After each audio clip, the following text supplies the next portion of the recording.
History books often celebrate Britain's empire as the product of superior strategy, naval dominance, and industrial might. But behind the glory of red-coated soldiers and the Union Jack fluttering over distant lands was something less glamorous. Debt. Mountains of it. The British Empire wasn't just built on ships and cannons. It was financed on credit. By the 18th century, Britain was locked in near-constant wars with France, Spain, and rival powers. Wars were enormously expensive, and no king's treasury could pay for them outright. Instead, Britain perfected a financial weapon more powerful than its navy, the national debt. Unlike older monarchies that collapsed when their treasuries ran dry, Britain learned how to transform IOUs into global dominance. This wasn't just bookkeeping. It was a revolution. The ability to raise loans at low interest allowed Britain to outspend its rivals decade after decade. Victory at sea was secured not just by admirals like Nelson, but by bankers in London who floated endless government bonds. But here's the twist.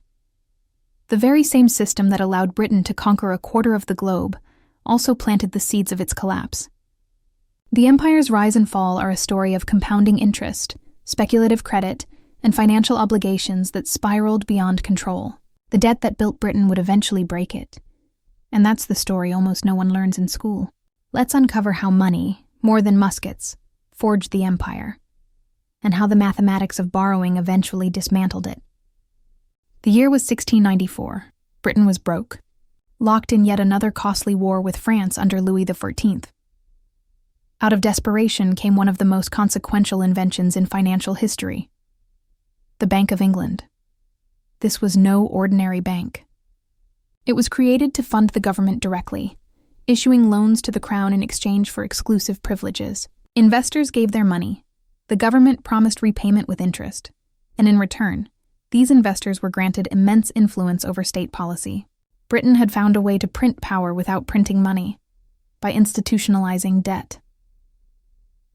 The Bank of England turned war into a business model. Every conflict, from the War of Spanish Succession to the 7 Years' War, was underwritten by this system of credit. Bonds became the lifeblood of empire. Wealthy merchants and aristocrats eagerly subscribed to government loans, confident that tax revenues from trade, colonies, and customs duties would cover the interest. Contrast this with France, where war debt was haphazard and interest rates soared. France defaulted repeatedly, while Britain cultivated a reputation as a reliable borrower. Creditors trusted London, and that trust became a weapon sharper than any blade. But debt doesn't come free. Servicing the national debt consumed vast portions of the government's budget. By the 1760s, almost half of Britain's annual expenditure went to paying interest. In effect, British taxpayers were financing their own empire, and enriching London's financiers in the process. The Bank of England thus stood at the crossroads of finance and geopolitics. It was the quiet engine room where battles were won before ships ever left the harbor, but it also locked Britain into a cycle: war, borrowing, victory, and ever-growing debt. By the mid-18th century, Britain's empire stretched across the Atlantic, but so did its debts. The 7 Years' War, 1756-1763, left Britain victorious and drowning in obligations. The government needed revenue, and Parliament turned to the colonies. Taxes on sugar, stamps, and tea were not simply about greed. They were about debt service. London needed colonial revenues to pay interest on the national debt. For colonists, these taxes felt like exploitation. For Britain, they were financial necessity. The clash wasn't just about liberty. It was about balance sheets. No taxation without representation was, at its core, a rejection of being used to subsidize London's creditors. The American Revolution was as much about financial sovereignty as political freedom. Ironically, Britain financed its war to suppress the rebellion with more borrowing. By 1784, after losing the colonies, Britain's debt had skyrocketed to an unimaginable 250% of GDP. Yet creditors still trusted London. Why? Because Britain had never defaulted. The empire had lost land, but it maintained its greatest asset: financial credibility. This moment reveals the double-edged nature of debt. It allowed Britain to wage wars far beyond its means, but it also bound it to a system where losing wars only deepened obligations. Debt had become the empire's destiny. The Napoleonic Wars, 1793–1815, were the ultimate stress test for Britain's debt machine. While Napoleon built his empire with armies, Britain built coalitions with money. Subsidies flowed from London to Austria, Prussia, and Russia, all financed by borrowing. The sums were staggering. Britain spent more than $600 million on the conflict, much of it borrowed. At the height of war, interest payments consumed nearly 80% of government revenue. The empire was mortgaged to defeat Napoleon, yet paradoxically, debt became a source of strength. Investors trusted British bonds because they knew taxes on global trade and colonies would sustain payments. London emerged as the financial capital of the world. Victory at Waterloo wasn't just about Wellington's cavalry charge. It was about the ability to keep paying soldiers, allies, and suppliers when others collapsed. But the post-war period exposed the price. Britain's economy strained under massive obligations. Social unrest grew as ordinary people bore the tax burden of servicing debt. The empire survived, but its people paid dearly for triumph. The 19th century brought new wealth through industry, trade, and empire. Cotton, coal, and steam transformed Britain into the workshop of the world. But beneath this prosperity lay the weight of debt. The Industrial Revolution allowed Britain to manage its obligations. Rising tax revenues from booming trade reassured creditors. Debt, once a wartime curse, became normalized as a permanent feature of governance. The empire could borrow in times of crisis because it repaid in times of growth. Yet this system had costs. The pursuit of markets abroad was often less about opportunity than necessity. Colonies were not only sources of raw materials, but also revenue streams to keep creditors satisfied.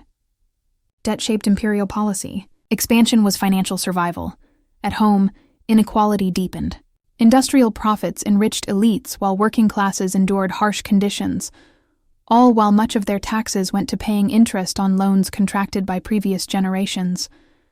Debt was invisible but ever present, silently structuring society itself. The 20th century pushed Britain's debt system to breaking point. World War I was financed almost entirely through borrowing, including massive loans from the United States. By 1918, Britain's debt was more than 180% of GDP. Victory came at a staggering price. Britain emerged from the war not as the world's creditor, but as its debtor.